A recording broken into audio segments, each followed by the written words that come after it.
Hi everyone, this is Michael with Bad Goblin Games. We're going to do a quick demo game of Ages of Conflict. This particular demo game is going to be sort of a cross-genre. So we have two different genres in play. On this side we have an American Civil War Confederate Army. So this would be part of what we consider, say, black powder. On this side we have a fantasy army of dwarves. So we're going to see a little bit about how the technological differences play into the game here. Now, the battlefield, this is just a small demo game, so we're using a small battlefield, maybe 3 feet wide by 2.5 feet or so deep. So it's pretty small. The armies are pretty small. Ages of Conflict it's a big battle system, so typically this is something that we play on 6x4 tables or larger. I mean, you can go down to 4x4 quite easily, just depending upon the size of the armies you want to play. Though overall, it's a big battle game system. Now, as far as the armies here, so this is a Confederate army from the American Civil War. And really what we see with the American Civil War, and just kind of depending on who you talk to, some people say it was the first modern war. Some people say it was the last of the Napoleonic Wars in regard to, say, the tactics and the technology. But really what it is it's a war in which you saw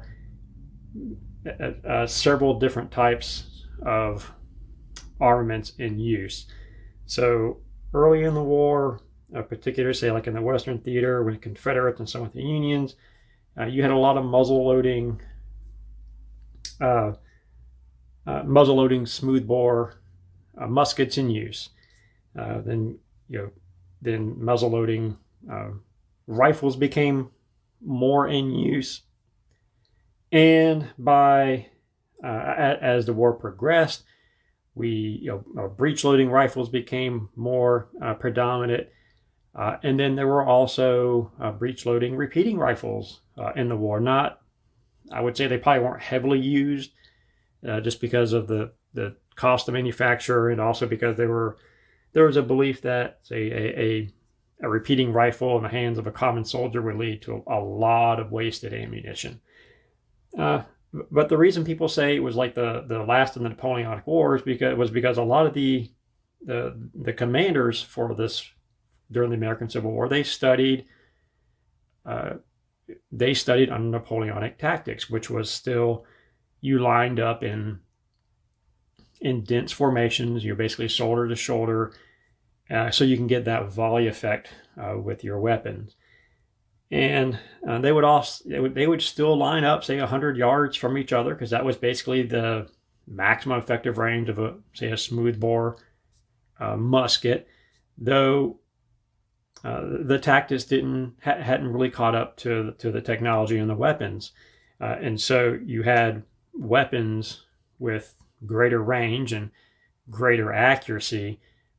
But the tactics that were being used were still those of as if only, say, Napoleonic era smoothbore muskets are in use.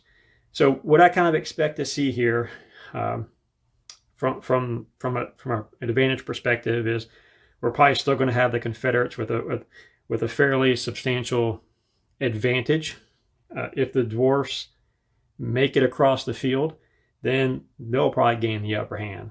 And the reason for that is all the Confederates are armed with guns. So what we're going to say here is this we'll say, I guess, regiment, since we are talking Civil War, we're going to give them rifles. So they're going to have rifled muskets.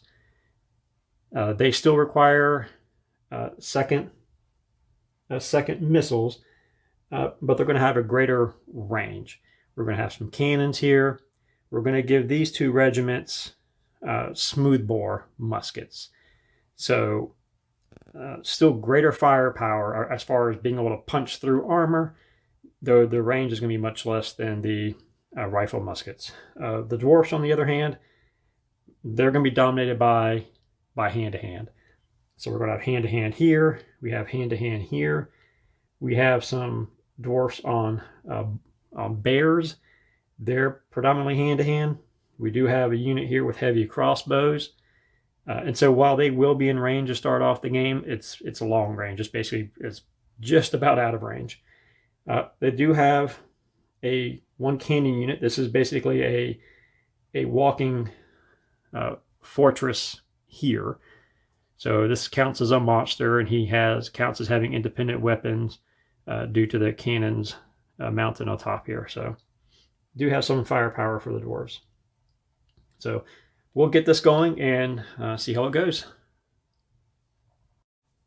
All right, so as we're going to start off turn one, as with other demo videos that I do when we're doing actual like gameplay, my tendency is to, in the early turns, tend towards a bit more explanation as far as what I'm doing and why I'm doing it.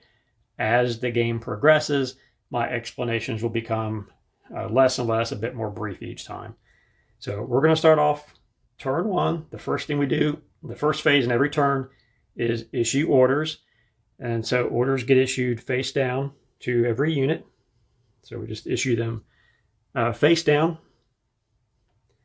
After we issue orders, we determine who goes first. And we do that with an initiative roll.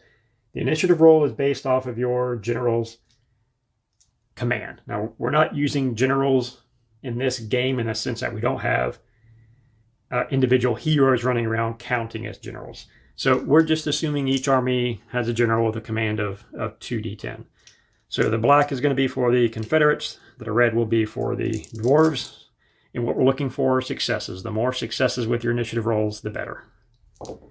So we have a 6 and an 8 for the Confederates, and a 6 and a 2 for the dwarves. The Confederates have more successes, so they will go first. After initiative, we move on to the reveal orders and movement phase. We're doing two things in this phase. You're going to activate a unit by flipping over its order token. If that order permits movement, then the unit is moved. This is not combat, so there's no shooting, there's no stabbing with spears or anything like that in this phase. This is strictly activating a unit by flipping its order. If the order permits movement, then you move the unit now. You can't flip a token and then choose to move the unit later in the turn. If you want to move it, you must move it when you activate that token. So this is alternating actions. So the Confederates are going to activate a unit, then the dwarves, back to the Confederates, back to the dwarves, and so on. So we're just going to flip a token here for the Confederates. We're going to start here with this unit. They have second missiles. Second missiles is an order that's used for slower firing weapons, which is virtually everything over here. We have no repeating guns over here for the Confederates. They're all smoothbore muskets or rifled muskets.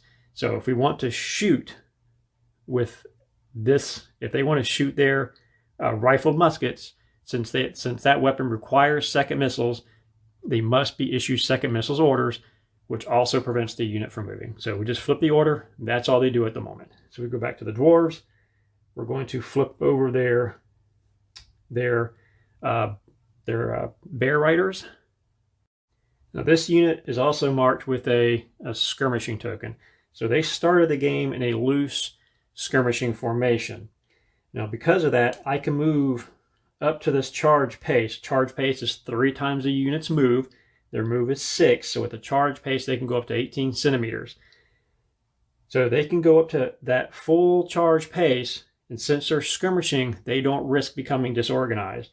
If they weren't skirmishing and they move that entire charge pace, which is a charge, I mean, they're moving across the field just about as fast as they can, they risk becoming disorganized. That charge pace is not a pace that a unit can keep up without losing its formation.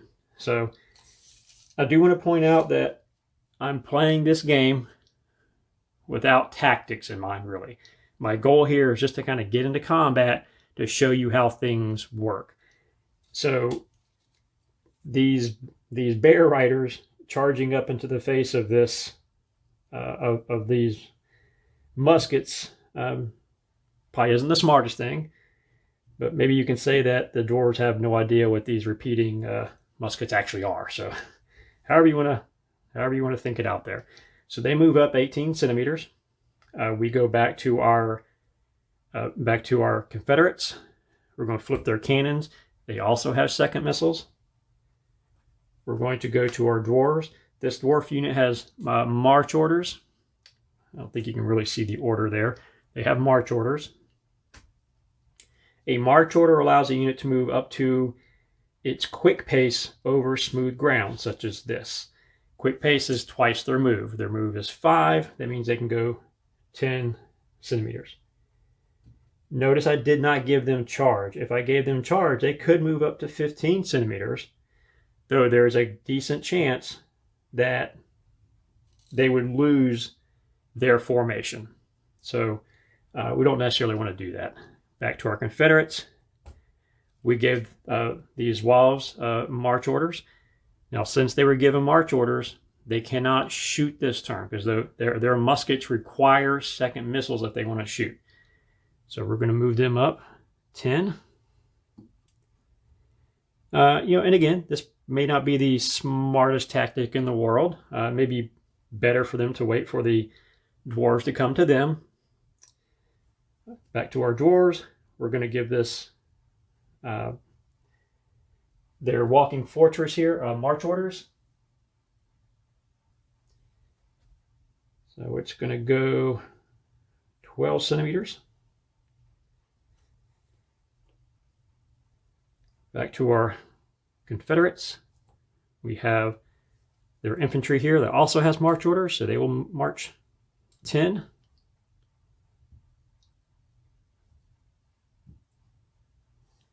Back to our dwarves. Heavy crossbows. I gave them second missile orders. Heavy crossbows, just like the muskets, require second missiles if we want to cast those bolts. So second missiles, they cannot move, so they stay put. Now there's no more Confederates to activate, so the dwarves get to activate another unit. We're going to activate their warriors here. They will march 10 centimeters.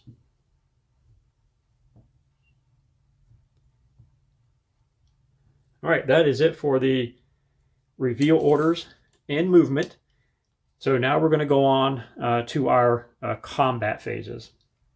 Combat has 4 phases in it. The first phase is first missiles. We have no first missiles, and we're not going to see any in this particular game. First missiles is used for missile weapons such as bows, slings, and so on. We don't have any of those in this game, so we're just going to basically skip right over it each turn. Next up, we have march orders. So march orders is units that have march orders with missile weapons, and they want to cast those missiles now. Now, we have several units with march orders that have missile weapons, but they can't, these Confederates, even though they have march orders, they can't shoot their guns because their guns require second missile orders. Again, second missiles is used for weapons that have a slower rate of fire. So cannons, muskets, heavy crossbows. So since they have those muskets, they cannot actually shoot them. So next up, we go to hand-to-hand. We have no hand-to-hand. Now we're going to go to the last phase, which is second missiles. And we have several of those, or quite a few of those going on. So the Confederates have initiative, so they're going to select a unit to activate first, and we're going to activate this unit here with their rifled muskets. So the Confederates here with the rifled muskets, they're going to shoot at the incoming Bear Riders. Now the Bear Riders actually do have some really good armor, so their defense is a 7. Though these are rifled muskets, which are more or less going to punch through armor. So even though the dwarves have an armor of 7, at this range, these rifled muskets have an armor piercing of 3. This is short range. At short range, these muskets have armor piercing of 3, which means they ignore 3 points of the Bear Riders' defense. So their Bear Riders' defense goes from 7 down to 4. Also at this short range, they're going to get some additional die to roll, or dice to roll. So typically they're going to roll 3d10 when they're attacking. Because of the short range, we add 2 more to that. These are accurate weapons, particularly at short range. So the way combat works, we're looking for successes, or a target number.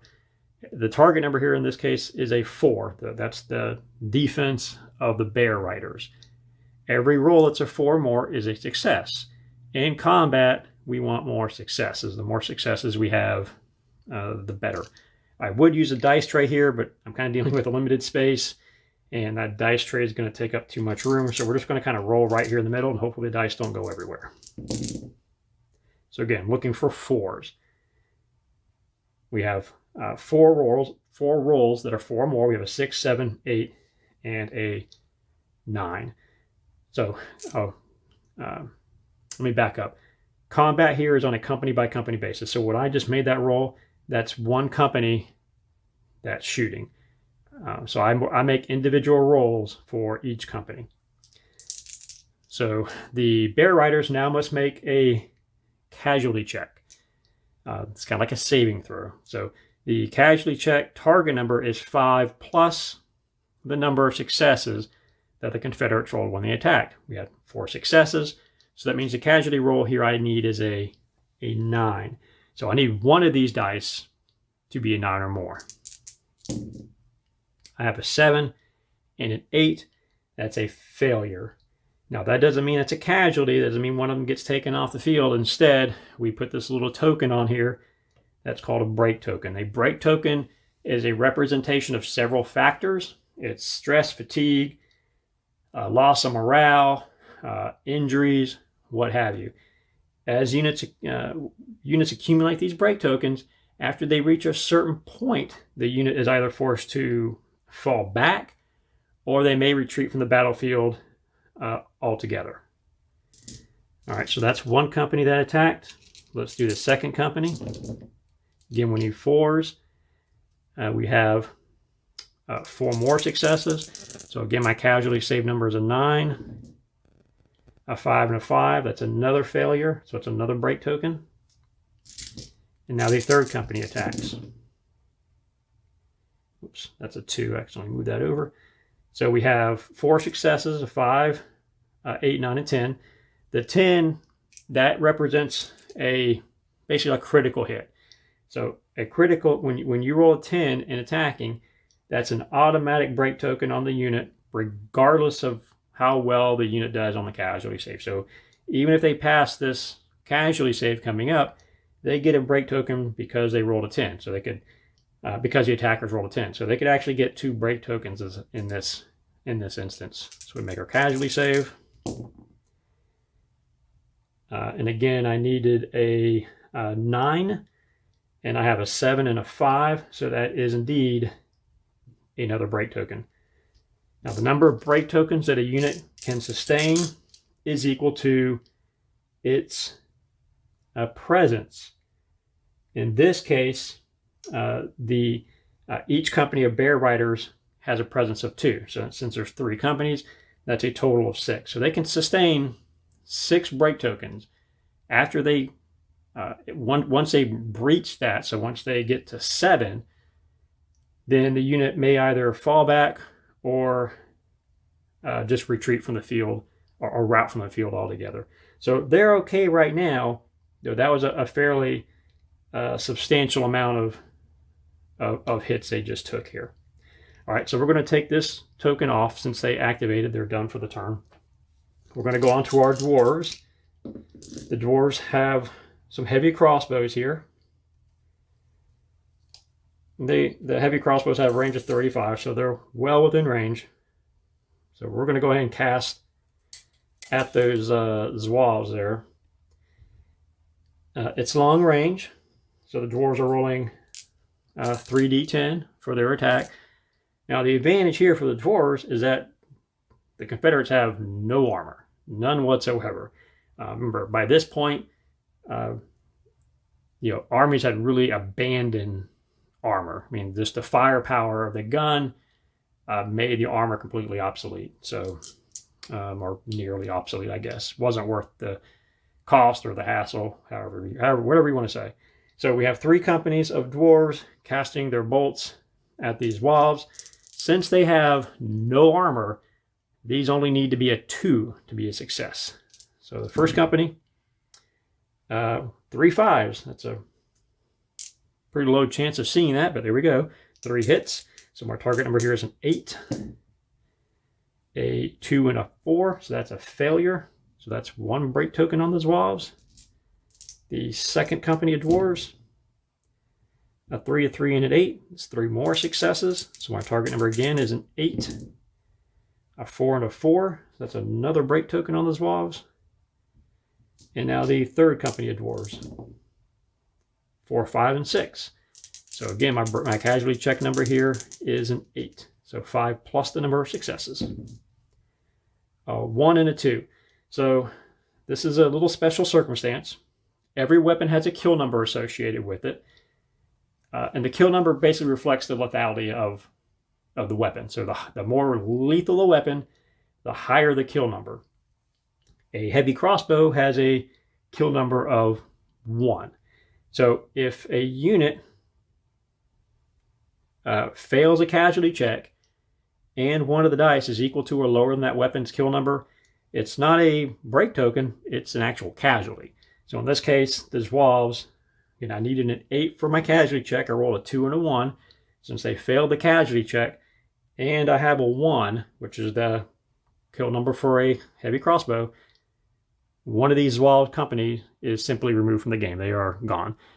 Now that doesn't necessarily mean they are all completely wiped out. We're not saying that literally 100 guys or so were mowed down by crossbow bolts, but what we're saying is that company, that company's effectiveness was reduced to the point that we're just going to go ahead and remove them from the game. They don't need to be there anymore. All right, that's going to be it for them. We do have more Confederates here. They have 2 cannons here. Even though you see 4, this is really 2 different. It's 2 bases, so 2. I guess. So basically, 2 different companies are. It's not really the word for. That's not the right word for cannons, but you kind of get the idea. All right, so let's see. We're just going to treat these as medium cannon, range wise. Let's see. All right, so they're going to get 3d10 when attacking. So we're going to roll. So we have a 10, and they're actually, I'm sorry, they're shooting at. Oh, sorry. Actually, that's short range. They actually get another D10. Messed up completely there. So they're shooting at this this fortress here. Now at this range, again, we have armor piercing going on. So the defense for this fortress colossus or walking fortress typically is a 9. So a pretty high defense. That's going to get reduced down to 6 because of the, down to 5 because of the cannons. So we have a 1, a 4, 4, and a 10. So that 10's an automatic breakpoint. And now the Fortress Colossus must make a casualty check. So our target number is actually pretty low here. It's only a 6 since we only have 1 success. So normally a casualty check is 2d10. 2d10. Though the fortress here has an ability called Toughness. Toughness adds dice to their casualty check. So they're actually going to get 3 more dice with this casualty check. So and only one of these needs to be a 6. So the chance of them failing this is basically nil. And there we go. Successes going to have a 9, a 10, a 10. So they pass. So that cannon did nothing. We're going to go on to our second cannon. It's another break point because I have another 10. All right, we've got 4 successes that time, so I need a 9. And well, that's not good for the Fortress Colossus. So I needed a 9. None of these got a 9. I have a 3, a 3, a 6, a 6, and a 7. So that's pretty low odds here. To not get at least 1 9 out of that is pretty low odds. So they failed the check. So the Colossus here failed the casualty check. Now, when a unit with toughness fails a casualty check, we basically at that point kind of ignore the toughness dice.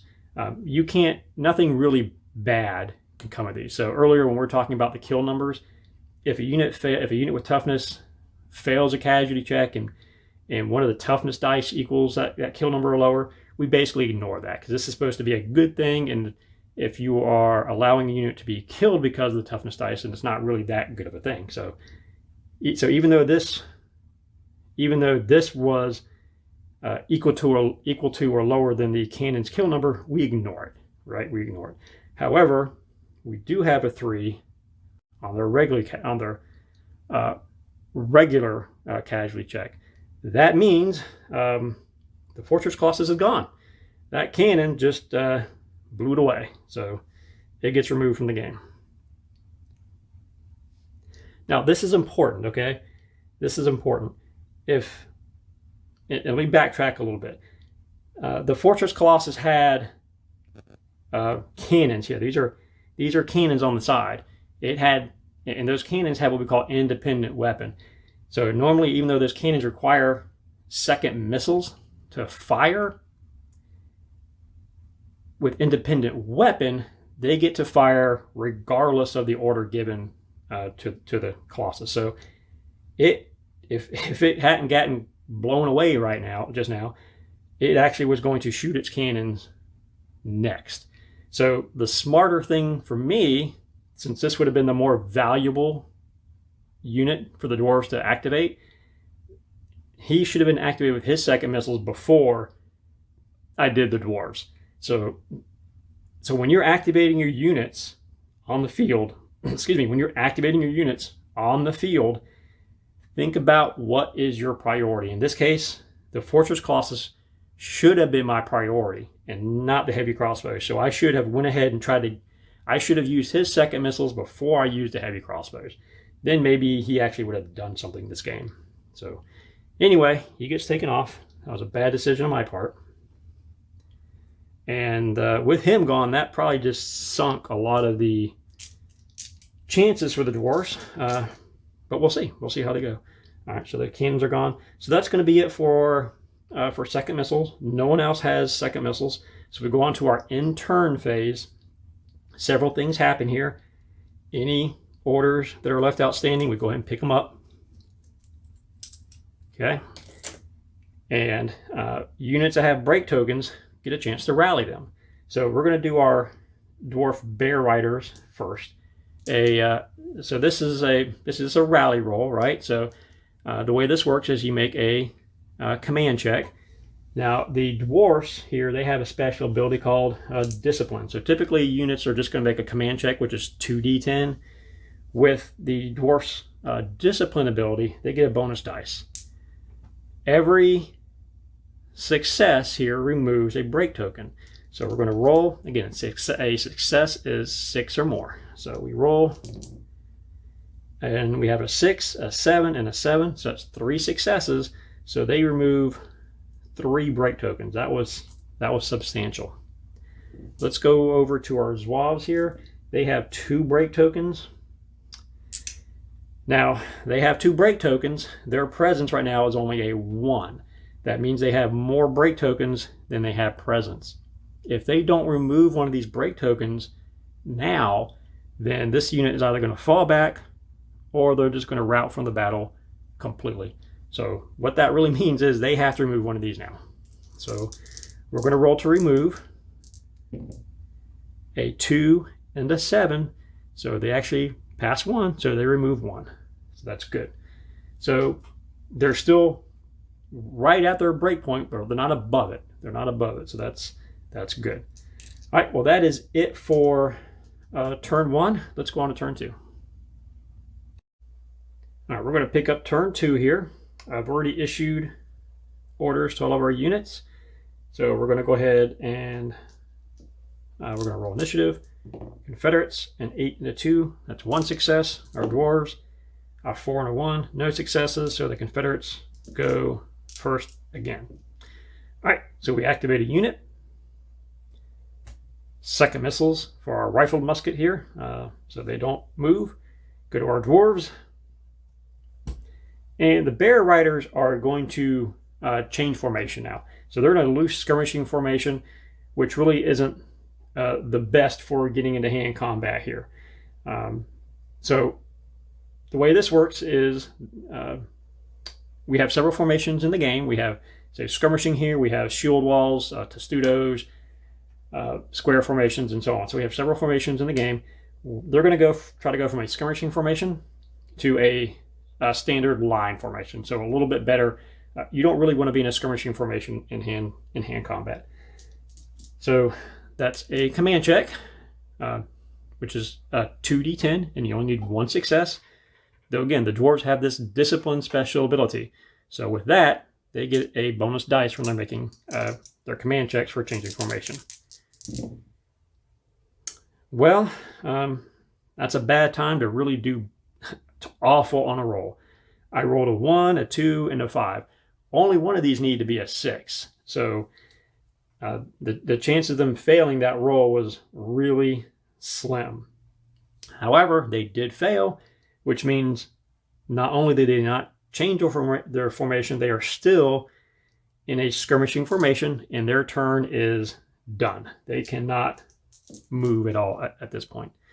So we go back to our Confederates. We're going to activate their cannons on second missiles. Our Dwarves, we're going to activate these veterans over here. So they're going to march up, and they are basically going to be right behind the Bear Cavalry.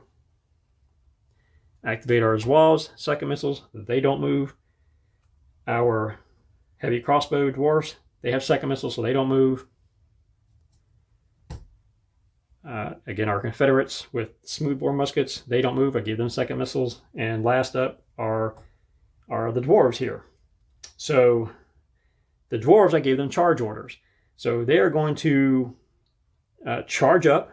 And I should state, pre-measuring is allowed in the game. So you can always measure to make sure your target is within range, whether it's charging or shooting, casting missiles, whatever, before you actually decide on that action. So charge allows up to 3 times their move. So in this case, 15 centimeters, well within range here. They're about, well, I shouldn't say well within range. Looks like they're about 13 centimeters away, so we're still pretty close. Now, so they're going to charge up. There's 2 things that we have to do here. One is the Dwarves are charging. So this is a shock tactic. When you are charging into hand combat like this, you compare the presence of the 2 units. The Confederates here, there's 3 companies of infantry. That means they have a presence of 3. Each infantry company provides a presence of 1. So they have a presence of 3. The Dwarves have a presence of 4. So since the Dwarves have a higher presence, the Confederates here are obligated to make a command check to see if they stand in the face of that charge. So we're going to roll our command check. That's 2d10. We only need 1 success. Well, my streak of bad rolling continues. Again, there is a 75% chance to pass the test, and I rolled a 1 and a 3. So that means the Confederates see this dwarf charge coming, and they don't want to be there anymore, and they flee the battlefield. So the dwarves charge up, and the Confederates say, "We are done," and they are gone. They are gone from the game. The Zouaves, if they had seen the dwarves, now they were basically parallel, so they didn't actually see the dwarves do this. If they had seen the dwarves carry out that route, they would make a command check, and if they failed, they would then receive a couple more break tokens, but they actually weren't in line of sight of the dwarf or of those Confederates fleeing, so they did not see that happen. So that was pretty devastating for the Confederates there. So we've had two pretty, or I should say 3 major issues here. The fortress here getting blown away, the bear riders stalling, and now an entire regiment of Confederates fleeing in the face of these dwarves. So that's it for our reveal orders of movement. Let's go on to combat. Again, no first missiles, no march. We have no hand-to-hand, so we're just going to go straight to second missiles. The Confederates go first. They're going to activate these their rifle musket regiment over here again. I mean, they need to take care of these dwarves before they actually do get into range. So again, I'm rolling 5 dice. Typically gets 3, but I get 2 for the 2 additional dice for the range. The armor piercing, that's reducing my target number down to 4 to hit the dwarves. So that's only 3 successes there. So my casualty check here, I need an 8. I failed with a 4 and a 5, and I'm just going to move these break tokens over here to differentiate, to get them out of the way so we don't think they're on the veterans here behind them. Second company, that's 4 successes, so I need a 9 and a passed, 2 9s. Okay. And the third company, there's a 10, that's an automatic break. But I got three successes out of that, so I need an 8. Okay, so I needed an 8 for my casualty check. I failed the roll. I rolled a 6 and a 1. The kill number for these muskets is a 2, since I rolled equal to or lower than that kill number. And I failed the casualty check. One of the Bear Rider companies is removed from the game as a casualty. All right, so that's it for those. The Dwarfs, their fortress is no longer there, so the only one they have that can actually do anything are the heavy crossbows. So they are going to cast their bolts at those walls. You only need 2s, since those walls have no armor. So that's 2 successes. And, well, this may be this is just a bad day of rolling for me. So I needed a 7 for my casualty check for those walls. I rolled a 4 and a 1, so that's a failure, and hit the kill number for the heavy crossbows. So this walls unit is gone for the game.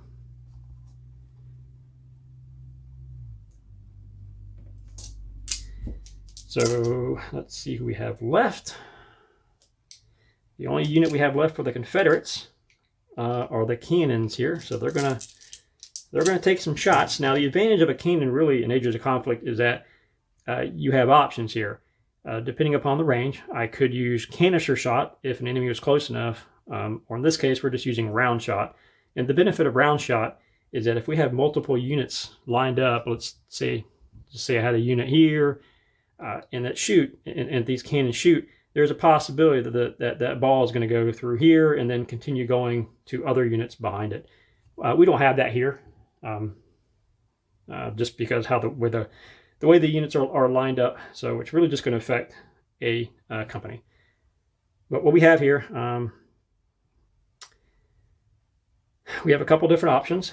We can go for the crossbows here, or we could go for the Bear Riders. Actually, I take that back. We do have an option to go between multiple units. This is the arc of fire for these cannons. So they actually do have an option to shoot here, and they could hit multiple units. This company can, that one cannot. So what we're going to do, this company is going to target these Bear Riders, and if they hit, then they're also going to continue, the ball is going to continue on and target a unit of veterans behind them. This one is just going to target a company of veterans. So that's going to be short range for the cannons. We've got 4 dice,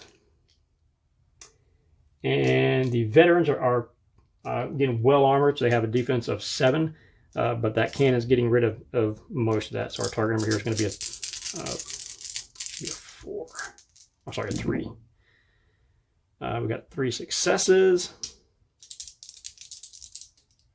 Oh, I'm sorry, it's actually sorry, targeting the Bear Riders first. They also have the same defense. Defense is 7. All right, so I failed the casualty check. I failed the casualty check. I needed a 7, and I actually I failed it. I got 3 and a 5. So again, the kill number for that cannon's a 4. So one of these Bear Riders is gone. Now, because actually, let me put this back for a second to demonstrate something.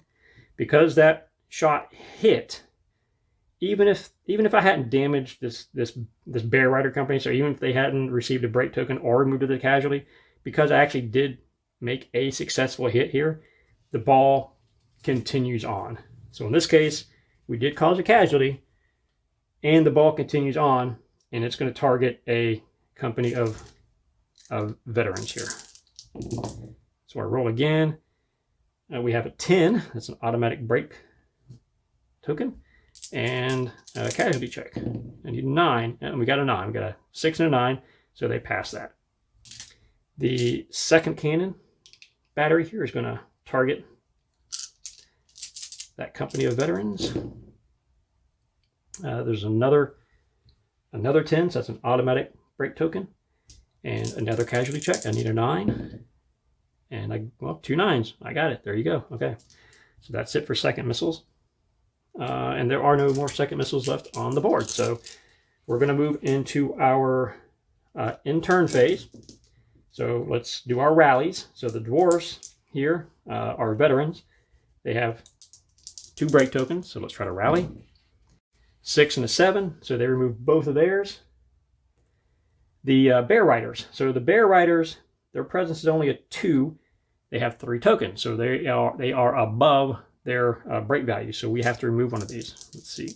Oh, and I forgot earlier. I just made that veteran roll. They should be rolling 3 dice. Again, remember, they had discipline, so they should be rolling 3 dice.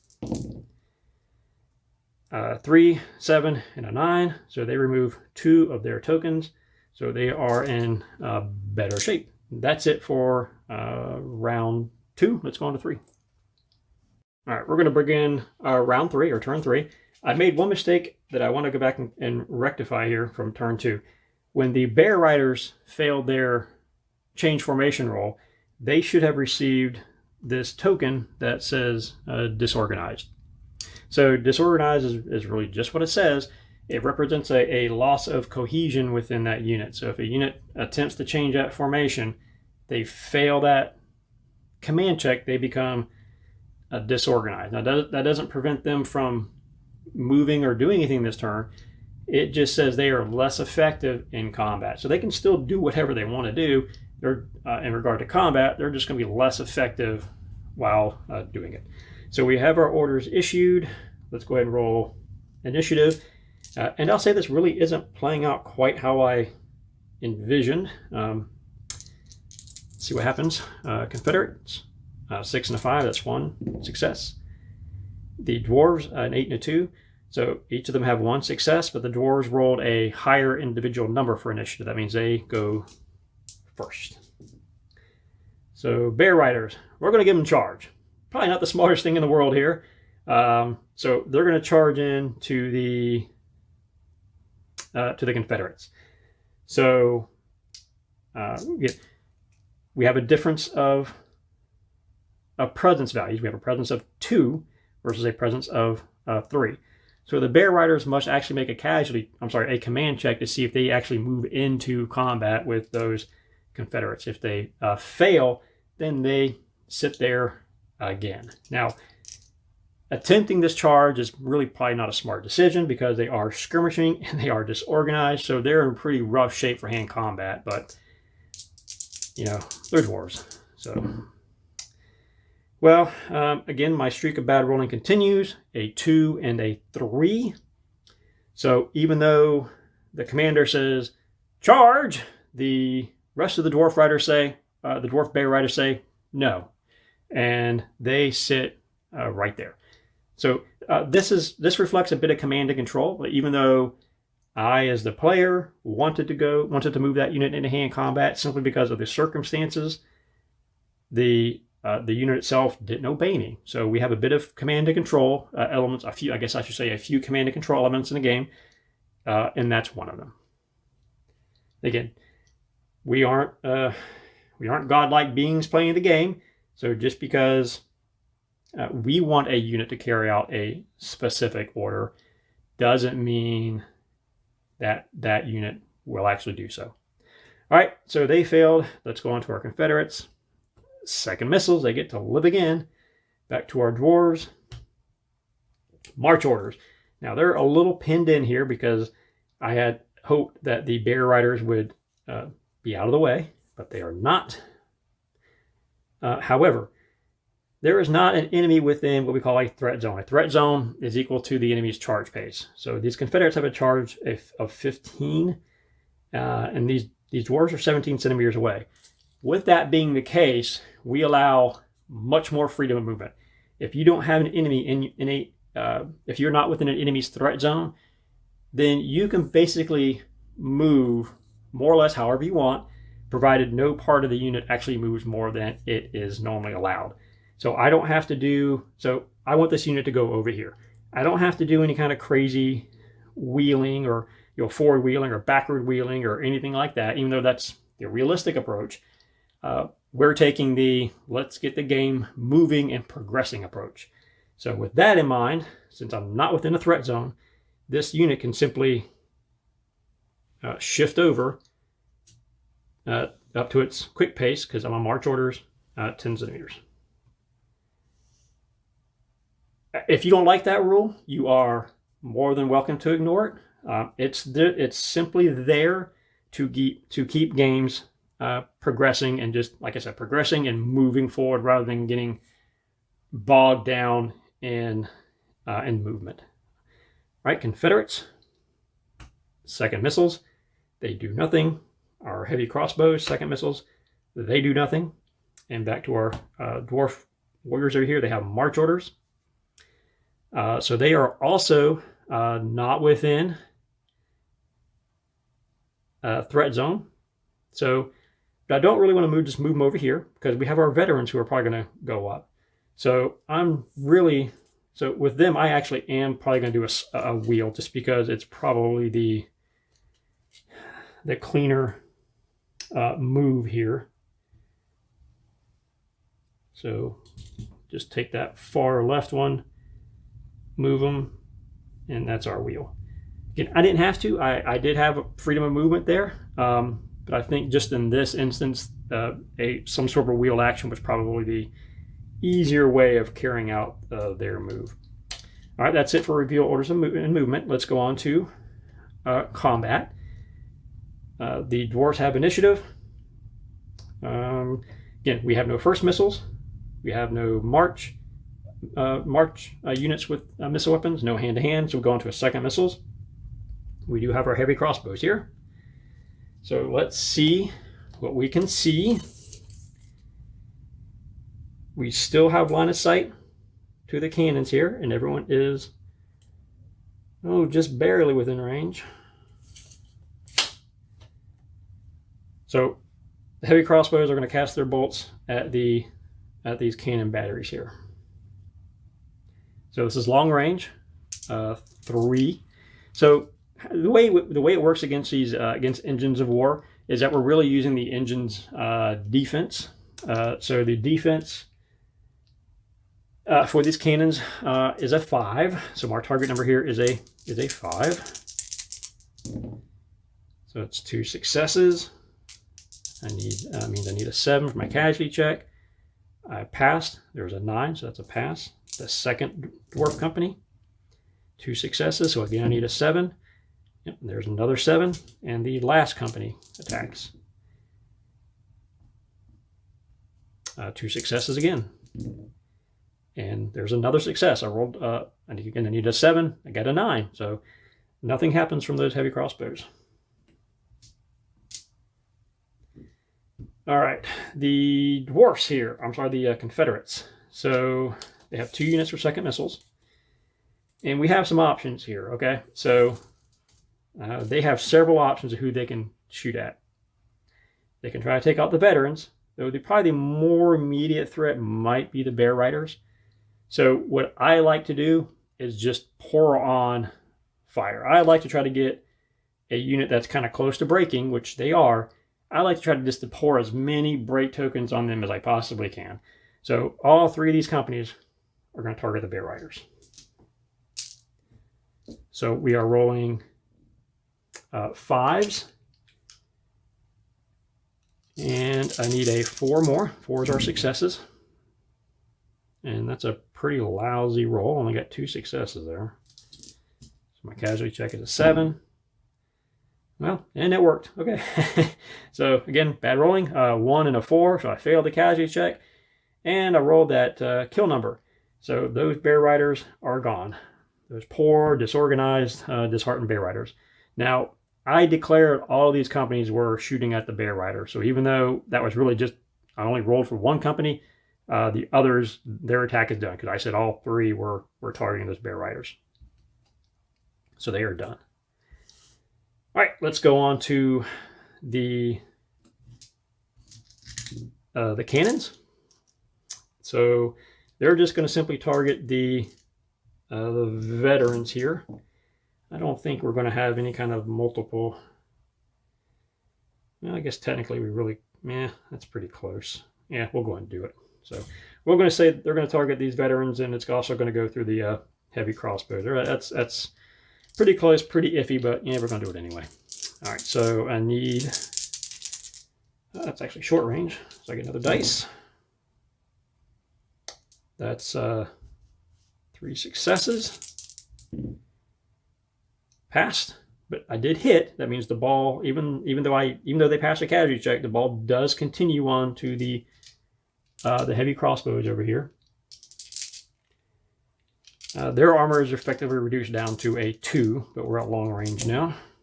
Now there's a 10, an 8, and 8, so it's a 1 automatic break token, and their casualty check is an 8. I passed with a 10. The second cannon battery is going to shoot again at the veterans. That is 4 successes. Casualty check is a 9. I failed the casualty check, and the kill number for cannon is a 4. And since I failed the casualty check and I rolled a 4 or less, one unit of dwarves is gone. So what I'm measuring now, if a friendly unit is within 10 centimeters and has line of sight to a friendly unit that, say in this case is removed as a casualty check, they must roll a command check. So, you know, it's just out of range actually, but I'm going to go ahead and do it anyway just so I can demonstrate it. So, even though they're technically not within range, again, I'm going to go ahead and do this. So the way this works is they're within 10 centimeters of a friendly unit that was removed as a casualty. So they must make a command check. Now they, if they fail this check, they don't rout. They just remove. I'm sorry, they just receive 2 break tokens. I rolled a 3 and a 5, so they fail. So this unit receives. Those heavy crossbowmen receive 2 break tokens as a result of seeing some of their fellows here simply flee the field, or again, combination of fleeing the field, casualties, what have you. So that is it for combat. Let's go on to the end turn phase. We only have 1 unit with break tokens, and that's our heavy crossbows here. So we'll make a command check. They get 3 dice, remember, discipline. 2 successes, so they remove 2 of these. All right, that is it for turn 3. We're going to do 1 more turn, I think, and then we'll end it. Okay, so this is going to be turn 4. We're going to make this our last turn. So I've already issued orders, so we're just going to go ahead and roll an initiative. Confederates have a 1 success. The dwarves also have 1 success, but their individual die, they have a 9 versus an 8, so the dwarves are going to go first. So let's issue orders. I'm sorry, we're going to issue orders. Let's go on to review orders and movement. We will activate the dwarf veterans. We have march orders, so they will move up 10 centimeters. Now, if I had wanted to, I could have given them charge orders. And again, because charge orders doesn't necessarily mean you're simply trying to charge into combat. It could just mean you're trying to get from point A to point B as quick as possible. So I could have given them charge orders, which would have gotten them closer, but it wouldn't have actually made them gotten into combat even still. And I would have risked that disorganized state. So I still just went ahead and did march orders. They are going to risk another round. Well, I guess regardless, they're going to risk another round of incoming fire. Though at least if they make it, they will be organized rather than disorganized. Confederates, second missiles, so they don't move. Heavy crossbowmen, or heavy crossbow dwarfs, second missiles, they don't move. Our Confederate cannon, second missiles, they don't move. And next up, our dwarf warriors, again, march orders. So they're going to march up 10.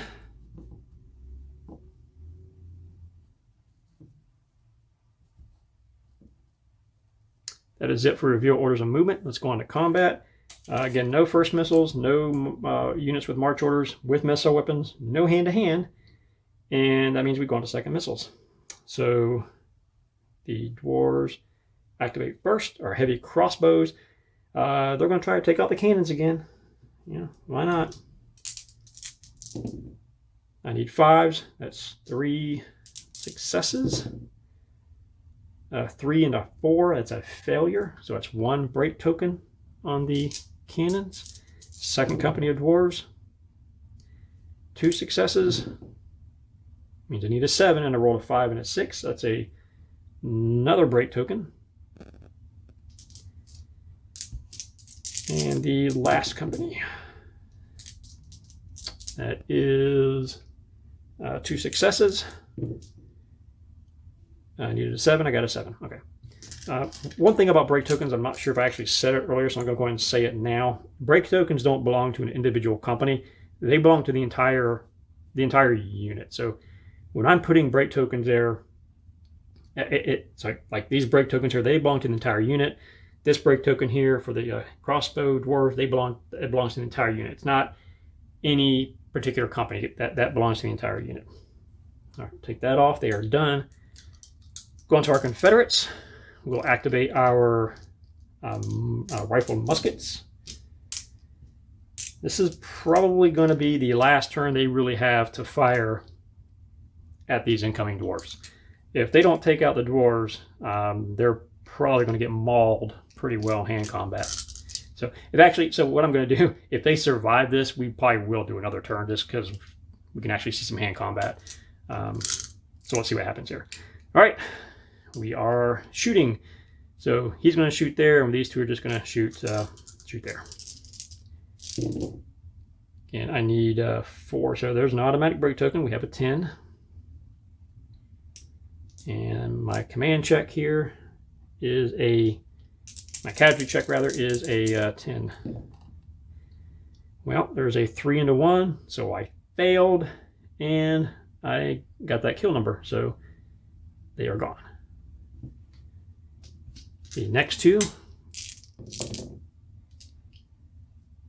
that's 4 successes, so I need well, there's a 10, so that doesn't matter, they passed. The last company, there's another break token, because I have another 10, and 5 successes, so again, I need a 10. And, well, that's it for the dwarves. So I rolled a 9 and a 1, so I came close to passing the casualty check, but I needed a 10, I got a 9, that's a failure, and I rolled the kill number for the weapon. So the last unit of dwarf veterans bites the dust.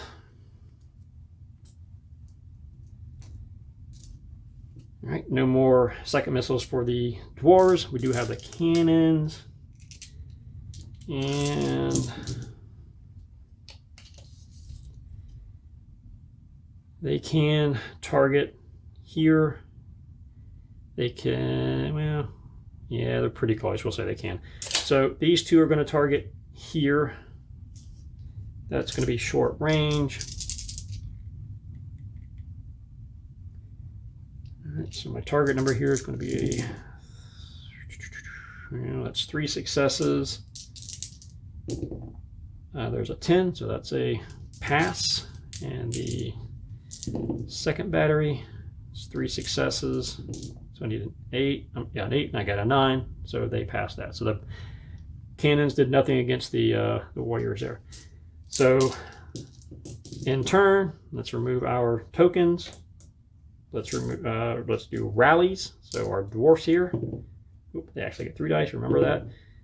9 and 9 and 10. Now they roll great. They could have used that earlier in the game, but they removed that one regardless. The cannons, they remove with theirs, so they are good. So that's going to be it for this game. Just again, it's a short, quick demo game. I guess it kind of played out a little bit how I thought. It'd be interesting to see if we go on, but I want to kind of make this a quick game. But you can see the differences here. When you go up to these, you know, like even rifled muskets, you know, the heavily armored infantry doesn't really stand a chance. If those bear riders or if the veterans here would have gotten hand-to-hand combat, if they could have made some better rolls, if these bear riders hadn't failed changing the formation, and then if they hadn't failed that attempt to charge into combat, we may have had a little different story here because, again, the Confederates hold the advantage at range. They hold a pretty massive advantage at range, though that hand-to-hand, that advantage would have went completely to the dwarves. So that's it for this demo. I hope you enjoyed it. Please check out the other videos, like the other how-to gameplay videos we have available. You can find us on Facebook if you have any questions or suggestions. Thank you.